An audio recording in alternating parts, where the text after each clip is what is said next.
Hi, I'm going to talk now about some of the first things I did when putting together my solar system. And I would say this was really one of the hardest things, with the exception of doing something about a control switch in the batteries.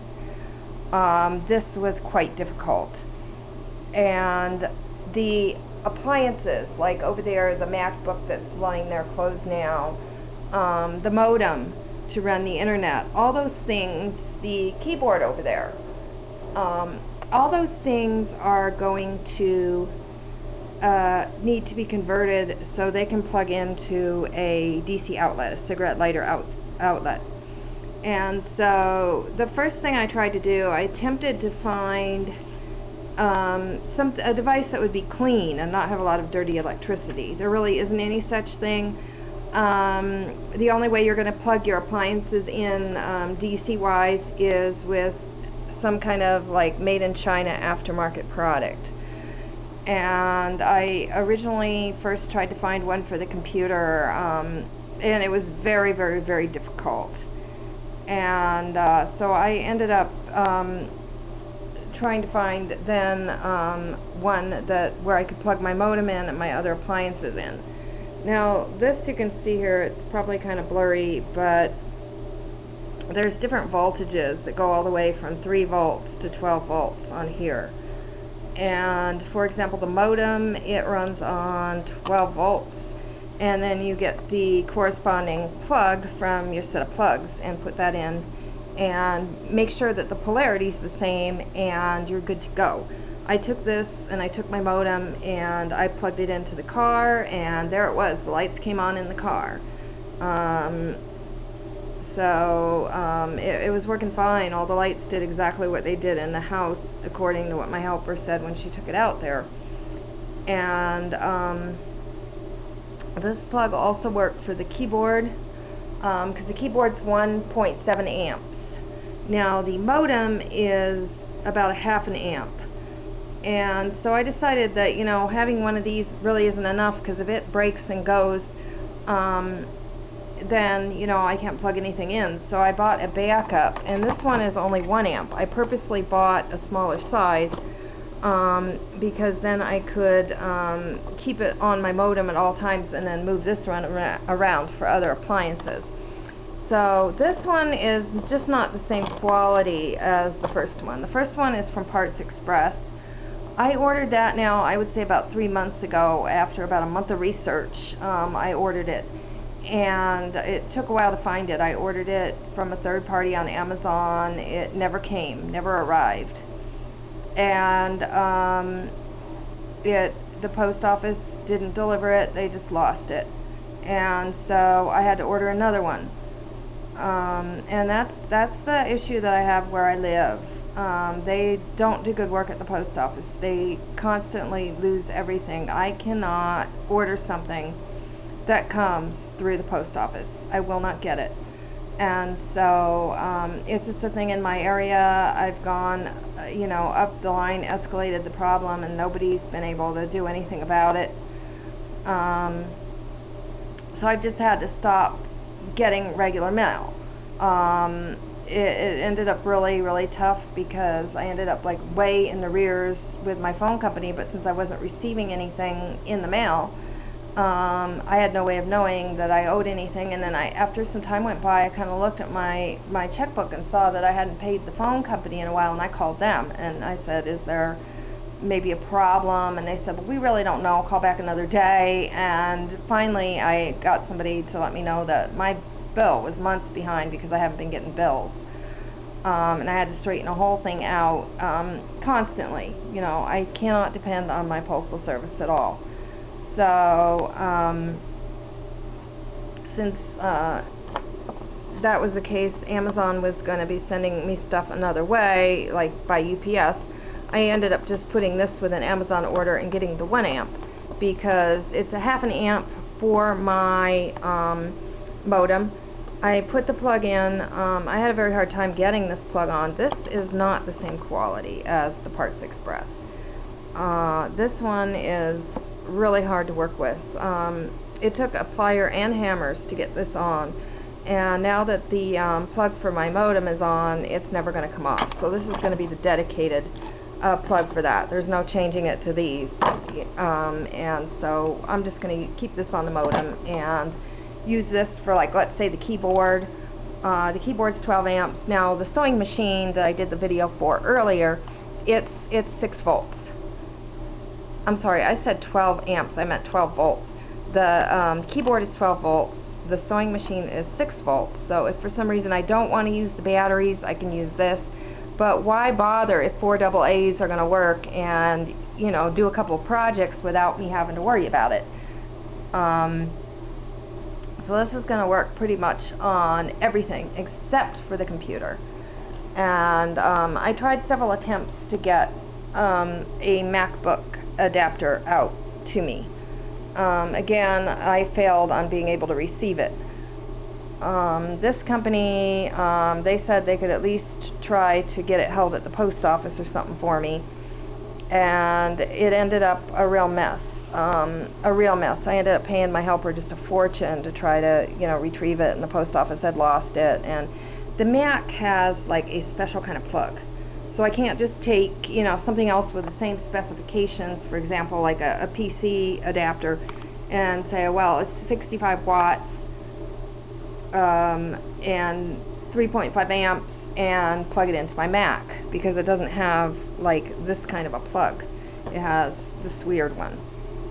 So the first thing I did was try to call Apple to get this. It's very, very difficult to even find anything that's going to go with a Mac. I tried to call Apple. Apple told me they had nothing, and the only product they had that could be used in a car was a adapter that would had an inverter to turn it into AC power. So you had the heavy, you know, radio frequency inverter, and then it would convert it back to DC, and that's completely not acceptable. It's not healthy to be around that, for one thing. It's not healthy to, you know, for people to use it in their car, to drive in the car. It's pretty high electric fields that are bouncing around your metal car, the inside of the car. I certainly don't want products like that near me, and would be highly affected by them.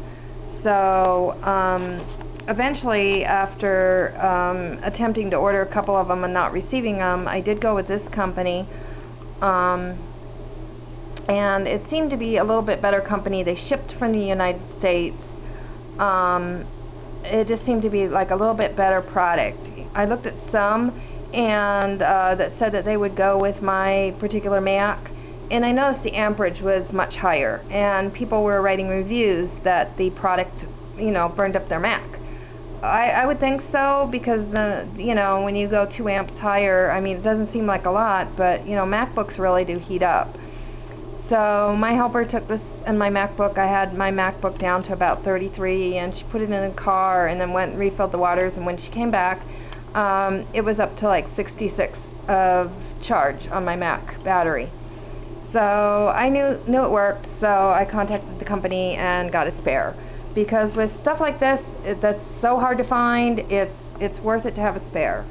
And when you're using your Mac and the product goes down, how are you going to get on the internet to buy a replacement if you don't have a spare? So I'm doing that.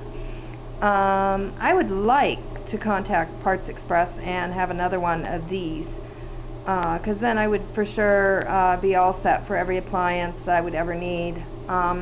Unfortunately, I've kind of like overdone it with the bills, and I really don't want to go. This one is just so cheap, I really don't want to go with it again. But to end up like having to worry about, well, if I order it, it's probably not going to get here. It probably won't, because the post office isn't going to deliver it. So I'm going to have to wait till I move to where they have a local post office that does the job that they're supposed to do, and isn't going to like throw this in a dumpster in the street somewhere, or, you know, have it disappear. So I'm going to wait on that. But this is basically what I'm doing. And these plugs, they're going to go into the cigarette sockets in the trailer. Now, most trailers have a cigarette socket in the living room and maybe another in the bedroom. That's if you're lucky. Some of them don't have cigarette sockets at all. Mine had one cigarette socket by the front door in the living room. So part of the trailer work that's being done is I had a 12-volt socket put in the kitchen, and two more behind the living room couch, because eventually I'm going to want a projector that I'm then going to shield, and one in the bedroom in case I want to plug something in there. I think for the most part though I'll be turning the circuit breaker to the bedroom off because I'll be sleeping there. Now, as far as shielding these, I've looked into like a lot of different options. I looked into Faraday beads, and all I was able to get from a company was a core, and that would mean I'd have to have an electrician cut this, and I really don't want to screw with this. So I'm going to have to find like some way. Faraday beads aren't going to work for these for the most part, because they don't have the snap-on kind. You have to take everything apart, and they're already, you know, pretty, you know, manufactured in. They were manufactured this way. So it's like by the time you're through cutting it, it's just never going to be the same as it is new again. So probably what I'm going to do is maybe like copper tape or something, and just put copper tape down the whole length of the wire. That's quite expensive, but I'll probably just do something like that, and then shield like the box part in mesh, like a wire mesh.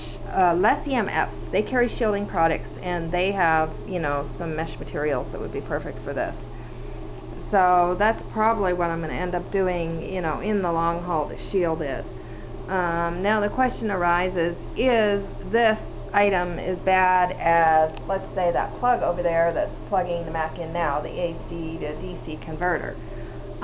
That's really hard to say. Usually if something's unknown like that and there's switching power in it, it's going to be a problem. So at least I know that I've got something to make that work, and that part of the system is going to work. I'm going to be able to plug my appliances into the outlet. I know it sounds like I'm doing my system backward. Usually people start with the panels and then they work out, but being that this took so many months and was so hard to get, I started doing this like back in April, and it is now the end of August, almost the beginning of September, and a couple more days. So it's taken me this long, working at it really hard to get it done, making phone calls, you know, dealing with the post office, trying to find out where my packages were, that I'm glad I started with this. And so if you're hearing 12-volt DC solar system and you think, how are you going to use your appliances, this is how it happens. This is how you do it. There is one other way. You can take things like, let's say, your lamp. There's a lamp over there. There's another lamp there. I could have the positive and negative rewired into something like a plug like this. But one thing that I've learned from, you know, doing my reading and my homework on this is that incandescent lamps, they really heat up, you know, a lot more when you've got DC solar. So that might not be the greatest idea, or it might not be the greatest efficiency. That lamp over there is LED, but I am still kind of, part of me is still, even though it doesn't really look like it's a doable thing, part of me still wants to redecorate. So this is it for the plugs. This is where I'm going on that, and stay tuned for, you know, more on low EMF solar excitement. Have a wonderful afternoon.